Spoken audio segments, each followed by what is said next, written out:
45. There goes Davis. Oh my God! Davis is going to run it all the way back. Auburn's going to win the football game. Auburn's going to win the football game. He ran the missed field goal back. He ran it back 109 yards. They're not going to keep him off the field tonight. Holy cow! Oh my God! Auburn wins. Auburn has won the Iron Bowl.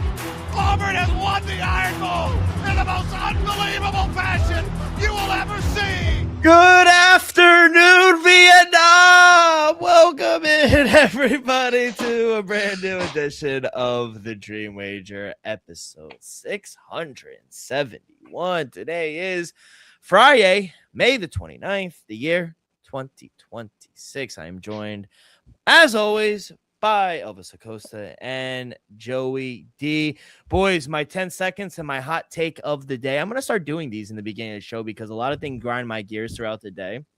And I feel like get it out. You got to let it out. I got to get it out. This is a safe space. Cereal and bagels, elite. I told my coworker, I was like, "Oh, I'm having a bagel for breakfast." He said, "Bagels are disgusting." I said, "You're from New York saying bagels are disgusting?" I said, "You need to be like lobotomized." I would understand like coming down here and saying that. But. Yeah. And I was like, bro, bagels are elite. And maybe I'm in the minority. I don't know. But I guess from everybody that I speak to, I know you two love bagels and like maybe we're spoiled a little up here, but they make it with love and they make it with the dirty Passaic River water. I love it. Chill. No disrespect. I love it. And let me know in the comments. Let us know if you're a bagel fan. Please let me know. I love bagels. I love raisin, cinnamon raisin. I love in everything. Whole wheat is good. Plain sesame. I don't mind. Any spots that you would, because like for me being from my time up north with you guys, yeah. I had it, it's not just because it was in our hometown, but honestly, Garfield Hot Bagels as compared to other spots. Elite. And then Garfield Hot Bagels, I think was one. And then I actually low key, you guys know the Bagel House in Lodi. Yeah, elite. Bagel House is really good, right? By the Little League. Two were my top spots. I even remember we're gonna throw it back here, Joe, and I know you'll know him. Shout out Dan Gully and Frank Gully. Frank Gully Sr. owned a bagel store called Zach's Bagels in Totowa, New Jersey. I grew up on those fucking bagels. Good? Elite. Like my grandpa used to buy a dozen a day, and we would just go through them. And I don't know if it's a Northeast thing. You let us know in the comments. But yeah, bagels are elite. Cereal too. Like my favorite, Honey Nut Cheerios. I like Chex. I think Chex is low key really good. I know that's boring. I'm gonna pass on the Chex. Even Apple Jacks is my favorite. Apple like Jacks, honey bunches of oats, right? Great. Yeah. Cut up some bananas in it. Oh fuck, boys! What are your thoughts? You like cereal? I know you guys like bagels. Yeah, I'm a Frosted Flakes guy. Love Frosted Flakes when I was a kid. Yeah, I haven't eaten cereal in a while, but Frosted Flakes would have been a go-to. Reese's Puffs. Yeah, and then my go-to is always the turkey, egg, and cheese. Salt, pepper, ketchup, light. Turkey. Always turkey. Okay. Low key, I would put turkey on a bagel. And on a toasted either cinnamon raisin, sesame, or if not plain. Okay, I don't mind plain either. And is this a spot in Clifton? Yeah, no free French, but yes, French toast bagel. Ooh. Gas. Yeah, I had it once. I was like, I had to try. That was like places like the Bagel Nook when I moved down South Jersey. Remember, bro? It's like they had like a rainbow. Bagel. Yeah, rainbow bagels. They had all time. I was like, I don't it's exotic in here. No. But I don't get favorite bagels. Like, what is your favorite? I would say I gotta say Taylor ham egg. No, poppy seed bagel. I'm saying what kind of favorite bagel? People choose everything. You know what I mean? Right now I'm fucking with the sesame. I like sesame. I don't mind. My go-to is in everything. If they don't have it, I like cinnamon raisin. I think that's good as well. Yeah, toasted cinnamon raisin. Yeah. But you made a point. If they have bagels and rolls, I'll never get a roll. I could get that at Venice Bakery. I got to get a bagel. Yeah. It depends how you're feeling. Sometimes like on a roll, a Portuguese roll will be banging. It'll hit, but I'd rather just get a sandwich. Yeah. Hold the egg. Hold the salt, pepper, and ketchup for me. I'm a Taylor ham, egg, and cheese. Now I like some hash browns in it. Like it's obvious. Now you're doing too much. Now you're doing too much. But it's just like it's so fucking good. A nice OJ, cup of coffee. You'll fucking get going. You'll have a productive day. I'm telling you. So yeah, that's my hot take. I heard some bad things about bagels today, and it pissed me off. And I was like, that's an awful fucking take. I said, yeah, I gotta go. Bang. Fucking hung up on him. So if you ever say you don't like bagels, you're gonna get fucking hung up on. But boys, we got a great episode. We'll recap Western Conference Game 6. We have a Game 7 tomorrow night in Oklahoma. Cannot wait for that. We have a Game 5. Yeah, Game 5 tonight in NHL. We'll discuss that. We got some NHL play. Not NHL. Excuse me. UFL plays Week 10. Mm-hmm. Boys, we are on the last week of the UFL playoff start next week. I cannot wait for that. UCL, the Champions League final tomorrow. In Budapest. Where's Budapest? You said it last pod. Hungary? No. Yeah, Hungary. Yes, good. Yeah. Good job. Yes, Hungary. It is in Hungary. So we'll talk Arsenal taking on PSG. And then, I don't know if we want to do baseball, but we're locked and loaded. Boys, let's get into it. We'll talk and start in San Antonio, where the Spurs extend it 118-91. The officiating, they let the boys rock. I mean, it was much more physical. I mean, you got SGA was getting literally run over, and it was just a common foul. It was great. Common foul. Yeah. That was the only time I was like, all right, that's a flagrant. You could upgrade it. Because he didn't do it once. He did it twice. Yeah. Yeah. So I agree. Joe, the 3-point shots for San Antonio from the get were amazing. I mean, 2 for 6 from Champagne. Wemby hit 4 threes.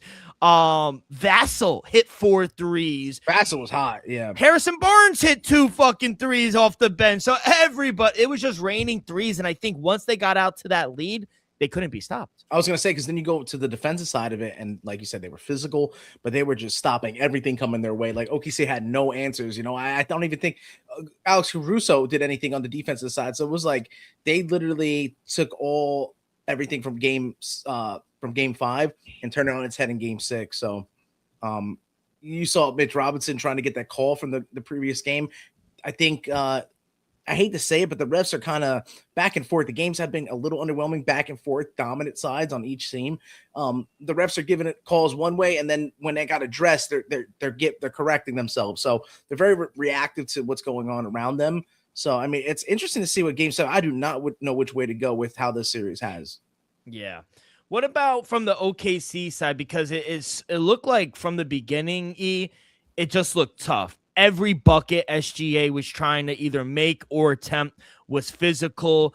You had Case and Wallace hit a couple threes. He tried to do everything that he could, but it just wasn't enough. Isaiah Hartenstein really didn't do anything. Chet Holmgren, he was looking like he was getting out physicaled as well. Luke Dort didn't really do anything. McCann had a lot of bricks. Yeah, it was just a tough slaying on the road. To be honest, they never really got in rhythm. San Antonio came out hot, like you said, hit a bunch of threes. Wemby, was 4 from 8 from 3. They were just chucking them. Everybody had a great night for San Antonio, and then nobody really got in rhythm. SGA, I'll be honest, that was one of the best. Shout out the refs because they were fair officiating. I like the fact, especially in that second quarter, they let them play. And we just saw San Antonio defense really suffer OKC and never really able to get in rhythm. And Dale, what did I tell you? The OKC in this series so far play at their best when, the bench is alive. Caruso was hitting a couple of threes. Jared McCain is running up and down the court. And then that's really been getting the offensive flowing. And then SGA comes along. Because if we've been watching this series so far, he's been starting slow mostly every game in this series. So I know once the game, mid first quarter, they were kind of in trouble because, the crowd was in it. Still, what I was telling you, we was watching the game together. It had Mecca vibe. Not saying. Thank God the fucking mic cut off because they knew it was blasphemy. but it had the vibes last night. San Antonio was jumping. The fans were alive. So it was a sight to see. And I'll be honest, that defense was too much for OKC for the night. Yeah, for the night. Joe, on the OKC side, we mentioned the physicality. The shots weren't dropping. What adjustments do you think they need to make at home now that they'll have the crowd at Game 7 to, continue to be the champs? I think it's going to have to be a high-scoring affair. I think they're going to have to just be offensive-minded and not be too, like I was saying, reactive to what the Spurs are doing there defensively. Because if the Spurs want to play their game, I think they're going to want a low-scoring affair, and that's why I've been hitting at the unders. The unders is one thing that I actually been getting correct when seeing this series. So I actually think that it's just about OKC getting their way scoring, SGA kind of opening up, getting as much points as he can. I think they're hoping that more calls go their way so that he can hit the free throw line. Do you think it will at home? I think it could expose a lot of things, because if he's not getting to the free throw line and they're not able to get the win, I mean, that says a lot to his MVP candidacy, and then what that really has meant as a whole to the league, right? So, yeah. I mean, it's been an affliction and not necessarily a good one. So, let's see. Like I said, I think OKC, to win this game, they're going to have to go the over, and they're going to have to score a lot of points. Yeah, we will see. We do get a Game 7. Elvis, you predicted that. I feel like we'll see if the Spurs go on to win, because I know that is who you. That would be sick. We cashed. We literally killed the conference finals. Joe, you and I were. I know we are on Thunder, but we swept with the Knicks in 4. I know I had them in 5, but you had them in 4. You guessed the 7. You guess. Hopefully the Spurs do wind up winning. Do you want to retract your statements? Do you think OKC is still, or the Spurs are still the tougher matchup for the Knicks? Bro, I'm gonna be honest. Like, I just feel like both teams, the Spurs and the Thunder, are better than the Knicks, but the Knicks are just playing at a high level right now. The Knicks are the harder team, but who do I think is the better team overall? I think the Spurs and OKC are better teams, up and down. Full 12-man, 15-man. I think the Spurs and the OKC Thunder are better teams. What do you think, Joe? See, my bro in the chat saying Knicks not beating either. No, but I'm saying Knicks are playing at a higher level right now. Those comments get dismissed for me, because it's just it's crazy. Like, it's more. I feel like it's more haterish than anything to say that they're not going to be able to compete with both of these teams that are killing one another. Coming out of the East. That's why I look at those Vegas Golden Knights. They're relishing in their rest and their chase for the Stanley Cup. I think here for the Larry O, I think you're at this point where the rest is going to pay in favor for a 7-game series. So whether or not that they may take advantage of the early part of the series, the Knicks, whoever they have to play, it's going to pay off when it comes to Game 5, 6, and 7. So I think the Knicks are going to be able to compete with either one of these teams, and with the rest and with what they've been able to do, they could win. I want to know, and it's not because I'm like a sour Knicks fan, but Dirty Reg 22, great name. Why do you and other people feel like the Knicks can't beat either? What has the Knicks done in the last month that they say they can't beat or take a game or two from these teams? Yeah, for the record, I just want to say, I think regardless, the finals will go 6 games. I think the Knicks will push it to 6, and I also think the Knicks are live. I just feel like the Spurs or Thunder are better teams. That's all. I could even say, as a Knicks fan, we're going to be underdogs in both, and we should be underdogs, but I don't think we're not live. I think counting us out is insane. You're live. Continuing at this rate, let's say historically, if the Knicks blow out these teams in these games, if they win in 5, this is going to go down as one of the best playoff pushes that a team has ever had. And you can argue one of the best teams. 100%, because at the end of the day, I think the Golden State Warriors, that best team who won 70-plus games, they weren't even blowing teams out like this in the playoffs. You talk about the Bulls, you can talk about the Pistons, you talk about the Lakers. You can talk and about I think that team only lost 2 games as well in their final. Too.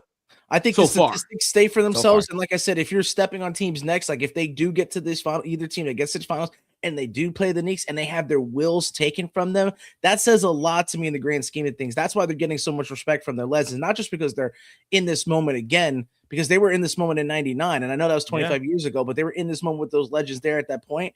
And Pat Ewing went down. And I know you're Mitchell Robinson with the pinky is concerning, but I just feel like the depth is coming from a lot of other places, and they match up well, I think, stylistically. So a little update on that, and thanks for bringing that up. I forgot about that, Joe, because he did have surgery today, and he's going to play game 1, they said. But Dirty Red, shout out. I think I just saw they'll confirm breaking news. I think Jalen Williams, J-Dub, is out for game 7 for the OKC Thunder. Oh, that's huge. That's huge. That's huge because let's not forget, people. I understand he's been a little, hammered with the injury, but that's still a two-way presence right there. Yeah, Oklahoma City Thunder. 5 minutes ago, Jalen Williams has been ruled out for game 7. Who broke it? Shams again? Shams, he's the guy. What was I gonna say? He's had a fucked up hammy the whole year, and now he has both of them that are fucked up. And I think he missed the start of the season. He did. Relying on that guy, like asking too much of him, I think that's the thing. Like the team also can become dependent on him. When he's not available, it takes a little of the morale away. The Spurs, they're playing all their guys. Everyone's there ready. So let's see. Let's see what 7 has to offer. Without looking, and I hope you guys didn't look, who is the favorite here in game 7? Oh, come on, dude. I already got my play. The Thunder are -3.5. I wonder if the number drops to 2.5 now with J-Dub being out. I don't know. I don't think he's no disrespect. Or maybe that's why it was already 3.5 instead of 4.5, 5.5. Yeah, maybe. But yeah, thank you for breaking that. I did not see that come across. Let's get into some NHL here. Kid, Hurricanes are back all the way. 3-1. They swept in Montreal. To the point of the rest. The Yeah. rest has come into virtue in this later part of the series. Yeah, 100%. And the defense, what do I tell you? If they play their type of game, they're winning. Unders 4-0 at the Bell Center. Felt bad for the Canadians, if I'm being honest. They lost both games at home. And we lost Claude Lemieux. That tragic RIP. He was a Devil as well. As Devils and the Habs go, I think it's going to be a lot for them to have to overcome. It's emotional, too, at 62. Yeah, RIP Claude Lemieux, and I hope his family finds some peace. A lot of weight on their shoulders at this moment, and the Canes just seem like they're going to give. I'll say this, and I know it's like loser talk, but it still was a successful season for the Habs. I mean, they're on notice. They're very young, and they showed everyone on the East we're here. Yeah. So, other than that, we'll see if they got anything for the Golden Knights tonight. But yeah, tonight we will have some picks. Jets. They signed Giants and Falcons kicker Younghoe Koo. Terrible. I don't love it. If it was indoors, I would be like, okay, I understand that he's a solid kicker. I still think he could get signed. Well, he just got signed to the Jets. I would have no doubt in my mind he was going to get signed to the team. If I was somebody that was interested in Cool, would have preferred him to be indoors. That's all. So I think he could, have a good season for the Jets, but we all know how windy and cold it gets up in Buffalo, up in New England. Kicker? Didn't they just recently get another kicker as well? The Jets? You had Nick Folk. He was there for what? How long? Yeah, 20 years. For a long time. Yeah, so I think Cool's good. Like I said, just prefer him to be indoors. It's going to be tough kicking, November, December, January in MetLife, in Buffalo, in New England. Everywhere else, I think he'll be pretty good. Someone's going to get cut. Younghoe Koo, Cade York, and Lenny Krieg, a rookie from Germany. How much they paying Koo? Not much, I doubt. Who knows? The veteran contract. All right, so he's on the table as well. If they gave him a couple mil, you already know he made. They're not gonna cut him. I mean, he's so bad. Streaky. No, he's streaky. Yeah, he's streaky. He got a couple walk-offs. He's going to get hot. Yeah, he's going to get hot, or he's going to be terribly cold. He'll make 15 in a row, and they'll miss 6 out of 10. And clutch situations when you don't when you need him. Exactly. He'll hit all the shit that we don't fucking need when we're down 40. I want to stay in New Jersey and talk about the Giants a little bit. They had another wide receiver, Gunnar Olszewski. He was carted off the field today. He tore his Achilles. Damn. He's going to be gone. The first set of practices. 3 Giants in a matter of, what are we in Friday? 5 days have torn their Achilles during spring workouts. Damn, where they playing? What happened, Joe? I was gonna say exactly the East question. Where are they playing? Where is it? The surface, like their practice facility? I think they're practicing out over here in East Rutherford. So it's because the Jets practice in Florham Park. That's what I'm saying. When Jets drive, we know where the Jets practice, but the Giants have their own facility, and they must be using MetLife turf. It's right next door. That little hut right next to MetLife. That's where they practice. Or it's John Harbaugh. Wow. That's crazy. That's crazy. All of a sudden pads already. Why are you going at my boy John? All of a sudden he comes in and starts coaching them up, coaching them the hard way, and these players are soft and they're just dropping like flies. Two things could be true. You could be a good coach, but they could also be soft. That's why I brought that up. Yeah. Thoughts on the whole. That's why I brought it up. Why? Focus. Why was it such a big deal about Jackson Dart and the whole Abdul Carter? Did you guys catch wind of that? It's just you could pick on. Like it's conversational pieces. Like at the end of the like day, this. what are we doing? Yeah, the media loves it. Big deal or not big deal?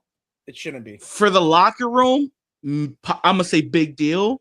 Because I feel like, because it kind of, at the end, I can't be in these players' minds or anything, but you can only assume it's some friction there. Like, yeah, but you're pros. Put your big boy pants on, and man, exactly. Like, bro, to me, anything like outside should be affected that locker room. Yeah. Everybody, when you're in that locker room, everything should be Giants first, winning first.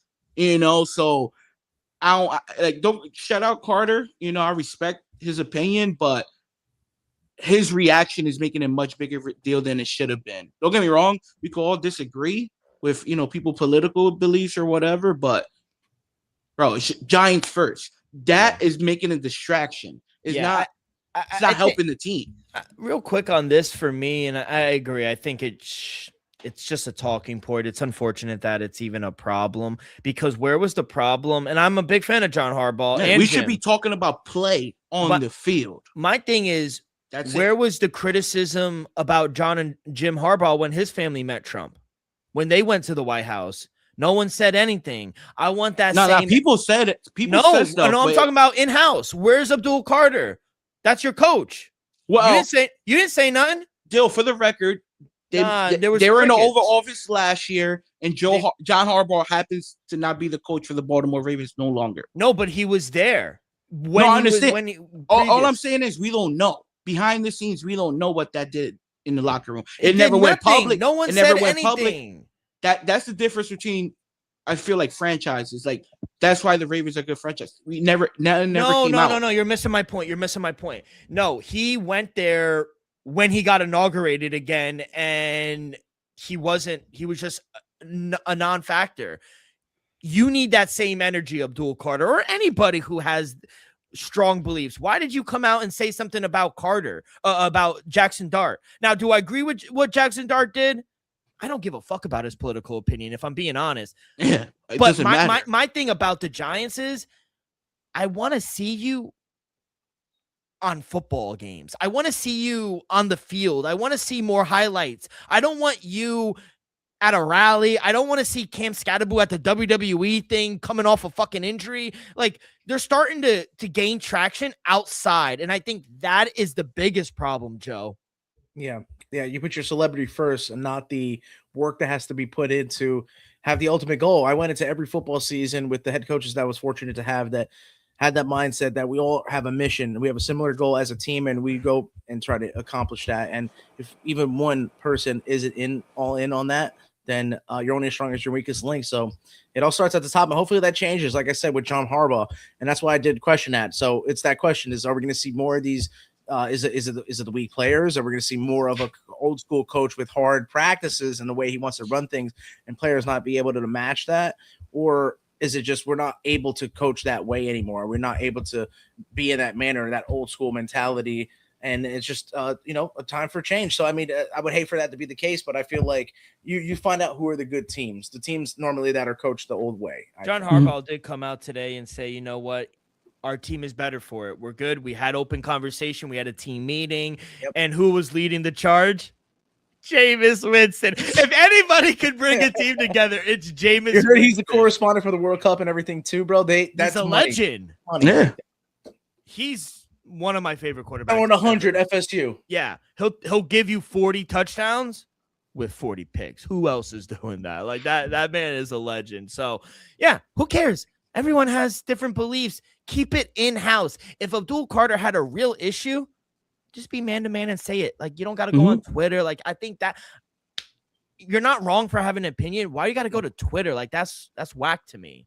Like, we're all adults. We're all making multi-million dollars. Like, let's deal it in-house. Why cause it distraction? They're making that much money. That's exactly that shit's whack to me. So, we did a little Larry O, a little Stanley Cup, a little NFL.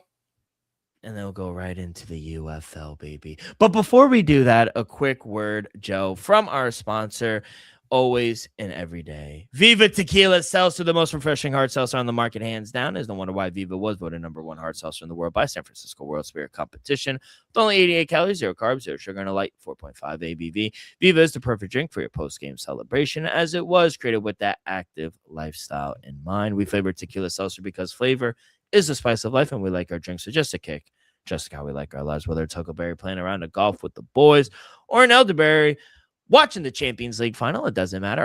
Our favorites pair perfectly with that Artisanal Blanco tequila for that subtle and refreshing drink. I believe here at the Dream Wager and at Viva is to live long, live well, and live it up. All right, boys, let's get into it. UFL Week 10. We got a game going on in about a little over an hour. We got one game Saturday afternoon. That is good because we got a ton of fights. And then Sunday, we got a doubleheader, and it all ends in Columbus against Joey's own Louisville Kings. But we will start in St. Louis with Elvis's Battlehawks hosting the Dallas Renegades. St. Louis laying 6.5 here. Minus 310 on the money line, plus 250 for the Renegades. Total is 46.5. E, I will start with you. They are your team. Who do you like?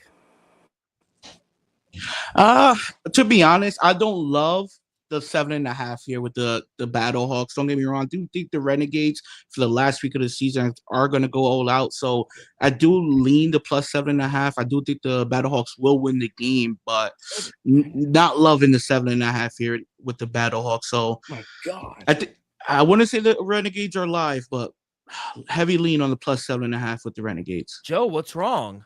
Oh no, I got it minus 3.5, minus 4.5. You're saying the line got over at 7.5. I'm like, that's crazy. No, minus 6.5 is what I'm looking at. I agree though. Yeah. I think St. Louis Battlehawks are going to try to go into playoffs hot, and they got to get the dominant win here. I think it's going to be a blowout. I'd lay any number really that I know it's kind of burned us in the past with just automatically laying the points with the Battlehawks, but I think our numbers show more success than times that it's failed. So also, mind you, they played already this season, and this was a time when they were two totally different teams. This is going to be revenge of week 2 where the Battlehawks suffered a blowout loss to the Renegades. Right now, the Renegades can buy a win. So give me the best home field advantage in the UFL, the St. Louis Battlehawks. I see, like I said, minus 4.5 at minus 110 when I got it. Give me the under. You know me, I'm going back to my totals under 46.5. St. Louis could lock up the 2 seed here with the win. They could give Dallas their 7th straight loss. That is fucking crazy the way they started this season. And, you know, obviously St. Louis, they're powered by, they have the best defense in the league. They're only allowing 246 total yards per game. They're only allowing 84 yards on the ground as well. Think this is a really good matchup. I just don't see Dallas scoring a ton of runs, a ton of points here. Under 46.5, I would lay it as well. I do think St. Louis locks it up here. Let's go out to Alabama. Stallions hosting the Houston Gamblers. Short on the book. Stallions minus 1.5, minus 140 on the money line, plus 120 for the Gamblers. Total is 44.5. Joe, I'll start with you. This one, what do you like? Motivated to make the playoffs here, so I think they'll have enough to win the game. As you know, Texas is known for high school football, but certainly not UFL football because 2 of the 3 worst teams in the league are in Texas. I'm talking to you, Dallas and Houston. Wow. Give me the Birmingham Stallions minus 3.5 on minus 110. E, what do we like here? You're on mute. So I will do mine. I know I said I was going to ride off the Stallions, but they have the inside track of a playoff bat. I know they collapsed in week 9. You know, they lost to Columbus. I don't know fucking how they lost, but DTR, my guy, mid-season pickup that really kind of turned the fortune for this team. He was 16 for 35. He threw those 2 picks last time, and that the game-winning pick 6 was crazy. They need a win. They need Orlando and Louisville both to lose. We'll see if that happens. Houston's going to try to play spoiler, but this is the lowest team. This is the lowest scoring team in the league in Houston. So I think the Stallions won't collapse here. I think they should beat them. I will lay the 1.5 here at home. I think we all know none of us here are big fans of the Stallions for this season, of course, right? But who the hell are the gamblers? I'll be honest. I can't have any faith on the gamblers. I understand it's week 10. They could play the upset, but might regret it. Give me the Stallions on the money line. I think you win. It's not guaranteed you're in, but you got to win to get there first. So I think they take care of business. If there's a team they should win against, even though they've been struggling up and down all season, it's the gamblers. Give me the Stallions minus 140 on the money line. Team ride. What could go wrong? Let's go to a noon kickoff on Sunday. We'll head to the nation's capital. They actually play in D.C. The Defenders taking on the Orlando Storm. Storm road favorites, minus 1.5, minus 120 on the money line. Even money for the Defenders. Total is 47.5. E, right back to you. What do you like? Give me the dog. Give me the Defenders to pull off the upset. Get into the playoffs. I'm going to be honest. Wouldn't be surprised if the Storm take the second half off. You know, you're going to most likely secure the number 1 seed even without the win. Why not take the second half off, go into play? It went on you again. Go into the playoffs fully healthy. I think the Defenders want this game more. I think we're going to see them play like a championship team like we saw last year. They've been a little shaky these past 3 to 4 weeks. I think the Defenders could pull off the upset. Give me the Defenders plus 102 on the money line. Arguably just as bad as these 2 Texas teams have been. I think low-key the Defenders are backing into the playoffs here, already locking up a playoff spot here in the worst absolute way possible. Get this, if the Storm do win this game, even after resting their starters, guess who the DC Defenders have to play next week? First week of the playoffs. Who? The Orlando Storm. Give me the Storm minus 1.5 at minus 110. DC, you go from defending champs to losing the last 3 games to the same team, and that team might not even win the chip. If Chris Webman and those Louisville Kings have anything to say, lay the ball with the Louisville Kings. Win and you're in. These are the UFL top 2 offense in terms of like total yards, and the only 2 that have averaged 300 yards per game on the year is these 2 teams in Orlando and DC. DC leads the league in scoring 28 points per game. Orlando ranks 4th. They're averaging 23. Storm, they've allowed the fewest points per game at 18, but DC is near the top as well. They lead the league in sacks, tackles for loss, forced fumbles, sacks. So Orlando definitely wants to win and clinch that top seed. So I expect both of these teams to not really show what they're going to put out in the playoffs and kind of be vanilla here. Even though these are the top 2 scoring teams, give me the under 47.5. Bucking the trend. Bucking the trend. Good. Give me shout out Dirty Reg, though. Yo, I'm a diehard now. I'm passionate about the Louisville Kings. He loves them. I'd like the head coach Chris Redmond, mind you, won a national champion. I think with Ohio State, if I'm wrong.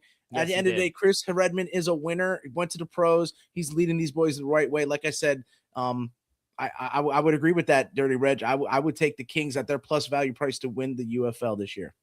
Right now, the Louisville, and by the way, I've heard and gotten confirmation that people say Louisville.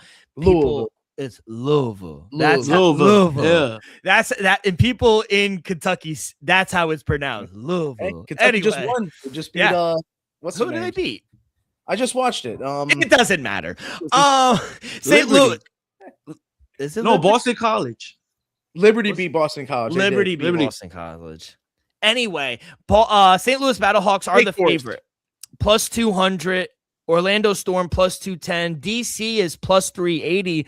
Louisville is 4th at plus 420. If You bet if you like the Kings to win the whole thing, you better bet them now because if they make the playoffs, they're going to go down. Yeah, I would put that money in right now. Well, we're going to go to them. Let's go. They're on the road in Columbus taking on the Aviators. Louisville -2.5, -140 on the money line, +120 for the Aviators. Total is 46. Joe, I guess you're laying the points. Laying the points with the Kings, winning, you're in. They secure up this spot, and I'm pretty sure if they win and the DC loses, DC, like I said, gets the 4th spot. Louisville actually gets the 3rd spot. I think that's a little more advantageous. So that means the Kings don't have to wind up playing the Orlando Storm, who I think are really good. Yeah. They'll have to play the Battlehawks, which will still be an equally tough test. We taking Louisville? Think might be a team ride. Give me the money line -135. You want to lay the 2.5 with Joe, by all means. I think the Kings are just a much better team playing at a high level right now. And I'm gonna be honest, if you want to ride them all the way, by all means, I'm at least taking them to make the playoffs. Give me the money line. Who would have thought win and you're in for the Kings? And offensively, I'm not going to lie, they've been a juggernaut. They're averaging 33 points per game during this 3-game winning streak. They rocked Dallas. I think it was like 37-23 in week 9. They put up almost 500 fucking total yards. It was like 470. They put 250 on the ground. They are a balanced offense. They could hit you with the deep pass, but they could also kill you on the ground. I love the offensive line. They are getting hot at the right time. I'm gonna. I saw plus or -135 shop around, but I'm taking Louisville on the money line here. Aviators can't seem to get a win unless they play a team the second time. So exactly, love Let's it. go Kings. Sprinkling a little on +420 as well. Louisville to win it all. Let's do it. it. Let's go Love Kings. it. Let's ride. Let's go. Let's go to Oklahoma. What's in Oklahoma? Nothing. The Federal Building. What federal building? San Antonio. What? You said San Antonio Spurs, Oklahoma City. Yeah, but what's in Oklahoma? Sooners. What Boomer else? Sooner. Oh, damn. Omaha, right? Cowboys. No, Omaha's in Nebraska. And I was gonna say Omaha, Nebraska. Well, I know in the 405, right? Oklahoma, a lot of street racing. Okay, lot of street racing. Reservation land in the country. Yes, that is exactly it, Joe. Good job. Because I just looked it up. I said, what is Oklahoma known for? Outside of Norman, I don't really know what they're known for, but they said Oklahoma is known for their rich Native American history, deep-rooted cowboy and Western culture, and dominant energy industry. Hell, and wrestling too. Yeah.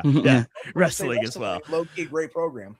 Let's go to Oklahoma City, though, where the Thunder are hosting San Antonio. By the way, not too much of a drive or travel for these teams. They're kind of close to each other. But as he said earlier in the episode, they're laying 3.5. Let's see if the number changes. -154 on the money line for the Thunder, +130 for the Spurs. Total is 212.5. I feel like I know where you're going, so I'll start with Joe. Joe, do the Spurs get it done, or does... Okay, I think the sharp bet might be to take the point, especially with J-Dub out. I like the Spurs' chances here, especially after that Game 6 performance there. Like I said, it's going to have to be very close to the chest. I think a close game or a low-scoring game definitely favors the Spurs. And something tells me, even if OKC does happen to get the points I think I'm asking for out of them, maybe the Spurs could match it and they only lose by like a last-minute bucket or 1 or 2 points. And so the +3.5 still hit with the Spurs, which is what I'm taking at -108. I want to put it on record. I called Elvis yesterday because I don't really watch basketball. I've been tuned into the playoffs. This is when I lock in. But I was walking Albus, my dog, and I just kept thinking, like, if OKC wins, SGA is not going to get the MVP. And I kept thinking back to our last episode where Elvis goes, honestly, Alex Caruso has been the most impressive. When he scores 15 to 20, they win. And I started to look at the Western Conference MVP odds, and then I saw one of the voters came out and said that he would give his vote to Alex Caruso. And I sat there and I said, shit, he's 25 to 1 right now. I put $5 on it. Wow. And I called Elvis and I said, what do you think about this? I took a little future. We talked about it. He liked it. He got 20 to 1? Yeah, I got 20 to 1. 20 to 1. It's now 14 to 1. Ooh! Yeah, so we're live still. Joe, before we get to E, do you like that future from us? Totally. And it goes to show last game scored only 7 points. He didn't get much rebounds, 1 assist. If he's not playing the top performance that he possibly can, I don't think the Thunder have a shot. It's seemingly more about the team aspect than the MVP SGA. So how much was that MVP award worth? Exactly. E, what do you like? Well, real quick on the Caruso, I think the reason why the odds are even dropping more in his favor is because we saw it in Game 6. Both had a shitty game, SGA and Alex Caruso. But when Alex Caruso shows up, they win the game. So I think it's going to come down to Game 7. If Alex Caruso, let's just say, hits another 5-4 threes, I think he's live for it. So for the game, give me the plus 3.5 with the San Antonio Spurs. I told you before this series started, give me the Spurs in 7 at plus 850. I said if you like OKC like you guys, take the OKC to win in 7 at plus 450 because I knew it was going 7 no matter what. Two great teams, like I said. Give me De'Aaron Fox over 5.5 assists as well. Yeah, he had 7 last game. He had 7 last game. 3 out of the 4 games he came back from the injury, he's went over this mark. So I'm confident in that. His shot's been off as well. I think he went like 1 for 8, 1 for 9 from the field yesterday. You got to improve that. Yeah. So I just think he's going to facilitate and not turn the ball over. I think that's his main job right now because we saw games 1 and 2 with Castle. He had 10 plus turnovers each of those games. And he doesn't look good shooting the ball right now. You can tell he's still hurt. Real quick, still just this game is going to come down who's going to shoot a better better percentage from the 3-point line and who's going to get more rebounds. That's going to be the success, the recipe for success in the to win Game 7. Because we all know when Wimby gives you 12 to 15 plus rebounds, they're most likely going to win that game because he's going to be impactful. He's going to get a lot of putbacks. He's going to give you around 25, 30 points. I was going to say second chance points if it's coming on the offensive side. Exactly. So I feel like if Wemby's active around the rim, that's the recipe for success. Also, a couple guys need to join the party. We saw Johnson, Harper, Vessel, Champagne. All these guys hit a bunch of threes. Not saying everybody. Did you see their shirt? Their shirt, the shirt had De'Aaron Fox, had a fox on it. It had an alien head for Wemby. It had like a rook like on the chessboard for the castle. It had the champagne thing. It had all the players. I had a heart for Dylan Harper. Like it was like a Spurs shirt. It was funny how they did that. Yeah, I'm telling you, man. If they could show up, I'm not saying they have to go, nuts. I feel like if I agree with you, Joe. I think it's gonna be a defensive battle. If they could just attack the glass, dominate the rebounds, shoot a better percentage of 3-point line, that's who's gonna win the game. I do want to mention though, I did go 3-0 on my props. No big deal. Victor Wembanyama under 12.5 boards. It was just too high. He's just not. He didn't play the fourth either. Yeah, he's just not, and a blowout helps our case. Yeah. I also hit De'Aaron Fox over 9.5 rebounds and assists. I mean, he's gone over this in every game since coming back. 7-6, 10-5, 4-8, 5-7. He's not aggressive, so it's forcing him to be a facilitator, and he's also crashing the boards. He out-rebounded Wemby in some of these games. So, and again, in Game 7, over 9.5 rebounds and assists for De'Aaron Fox. I don't know why they keep giving it to us. Yeah, the assist is at 5.5. I'll take it every time. Yeah, we're going back to the well. Over 9.5 rebounds and assist combo for De'Aaron Fox. I am taking that. I'm taking in these games, whenever a team loses, the next game, the other team comes out and wins and is aggressive in the first quarter. We saw it Game 6 in San Antonio. They lost. They came back, won first quarter. Give me the Thunder first quarter money line minus 120. It's a trend that's been very profitable here in the playoffs, so I'm going to take that. And I hope my Caruso bet hits, if I'm being honest. I am rooting for the Spurs, so you do win your bet and you have in your prediction, right? But I'd be lying if I said that the 25-1 bet hitting that wouldn't be nice either. So I like that. I like De'Aaron Fox over again. And what a sweat. Luke Kornet is his name? Yeah, Kornet, yeah. over 2.5 points yesterday was a sweat at plus 125, but the nuns were in the house and they were blessing my man. Would he hit a 3? No, he got a tip back and it was at 2. Then he missed a shot and I'm sitting there with like 6 minutes left. No, he got an alley-oop. Yeah, the alley. And then he got fouled and he missed the first one. I was like, deep panicking. I was sitting there like this. I was like, no, he missed it. And then he cashed it. And then you texted me. I was like, let's go. So yeah, that was it was just like a fun bet for me, but I'm not going to sweat that one for game 7. But yeah, De'Aaron Fox over. And I like Thunder first quarter money line. Boys, real quick before we do that, quick word from Props.Cash, the best way to research all your player props. The boys and I have been using Props.Cash for a while now, and if you listen to the show, we've been cashing a lot of our props now. It's easy to get props, quick visual data that helps on player trends, matchup history in any sport, not just basketball. You know, baseball, you got hockey going on. Clean, reliable stats that make it really easy to spot value. Plans start at just $19.99 a month. And right now you can get 25% off your first month with the code DREAM25. So download the app, not now, but right now, and sign up with the monthly subscription. Use code DREAM25 and you'll be paying just $14.99 your first month with the code DREAM25. Hot 1-2-1-2. Turn down the fucking volume if my mic is going crazy on you right now. But let's get on over to Budapest, Hungary, for the Champions League final between Paris Saint-Germain. A lot going down in Hungary, huh? What did I say? Budapest what? No, I was just saying, isn't there a lot going on down in Hungary? I have no idea. No. Just find out Budapest is there. Bulgaria was the other thing. My bad. Yeah, Bulgaria. Come on, bro. Geography, please. Hey, it's the Eastern Bloc. Yeah. Against Arsenal right now. Arsenal dogs plus 114. Paris Saint-Germain minus 142 to lift the cup. If you guys have props, if you have a finale, I will start with mine. Yeah.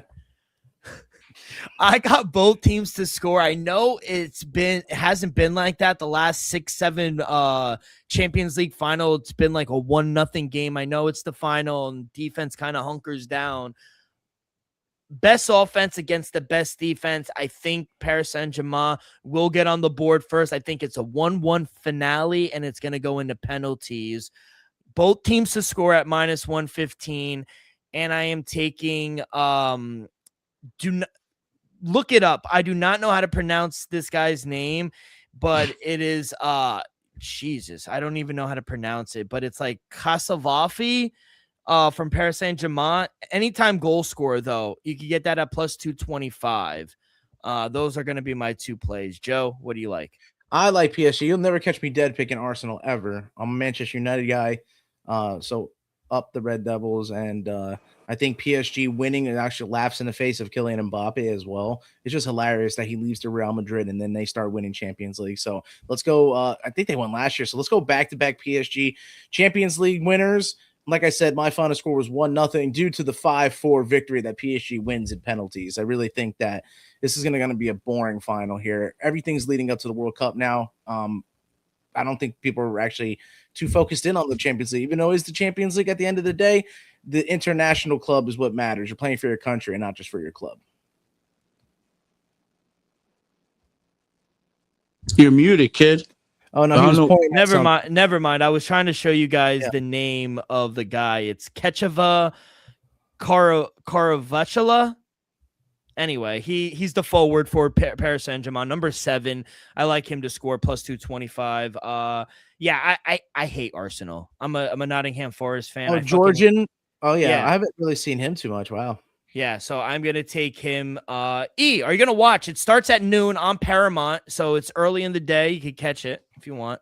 Honestly, maybe. It's the final, I bro. don't have Paramount, but I'm definitely trying to tune in. It's like the Super Bowl for them. I'm gonna hate it when Arsenal wins this fucking final. Why do you think that? I don't. How it goes. It will. I think it will be their first ever Champions League win. Or Arsenal's number one Champions League? I don't think. Fact check me. I don't think so. I know it was their first time winning the Premier League in like years. Yes, it's 0 UEFA Champions League. Yeah, it will be their first ever. That's what I thought. I know Paris Saint-Germain won last year, so they're looking to go back to back. They're a wagon. It's the best offense versus the best defense right now. And offense tends to win out, to be honest. Exactly. And that's why I do think Paris Saint-Germain. But I don't think Arsenal will, if they get down early, I don't believe they're just going to sit down and not be aggressive and try to score. Like, they can't lose the game 1-0. So, yeah, I do think it's funny if PSG wins and Mbappe is not there anymore. That's too funny.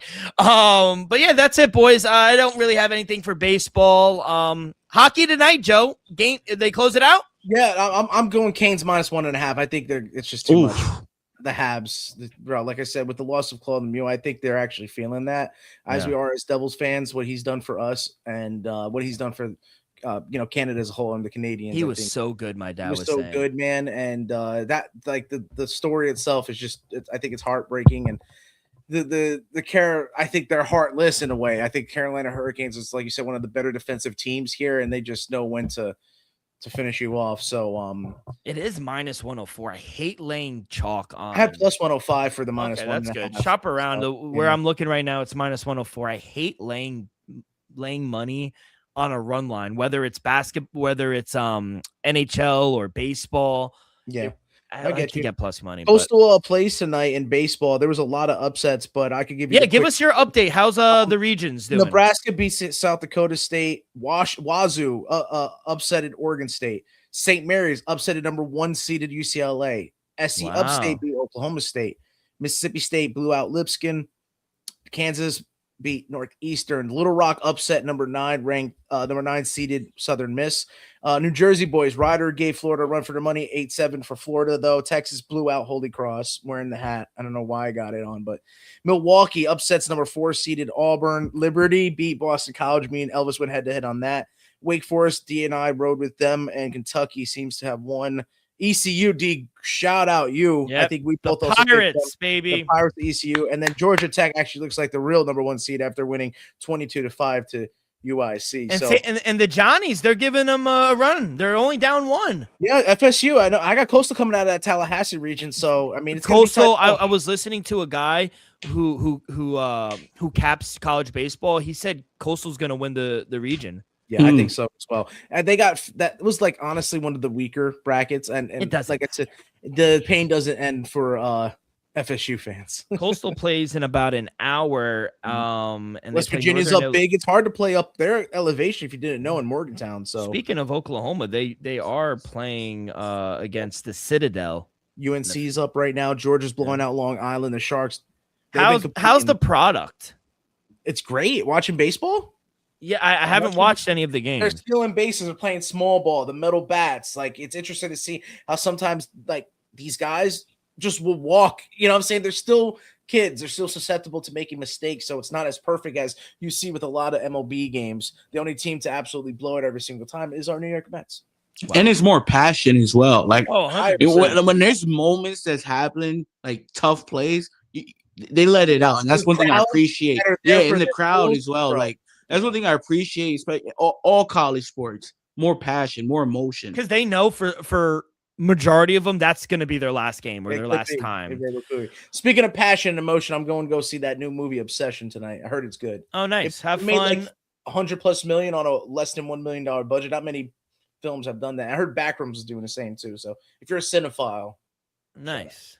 I do want to give a shout out. 2 happy birthdays on the way out. Happy birthday, my boy Mark. Going to see him perform. He's a drummer at the Beer Garden in Hoboken. Oh, that's sick. Yeah, it should be fun. And shout out Mello. Happy birthday, Mello. Hall of Famer, legend of the game. Boy, one of the greatest to ever do it. I was gonna say, I was waiting for you. That's your boy. Yeah, my fault. I thought he was gonna say best pickup player of all time. I mean, if he has a hood on, you're losing. No one's beating Hoodie Mello. That's just a fact. Pre-game Mello. And his son, he put on some weight. He's going to be nice in Syracuse. Hey. Boys, thank you so much. Good luck on the plays this weekend. Enjoy the games. Have a great weekend. Be safe, everyone. And we'll see you guys on Sunday. Peace.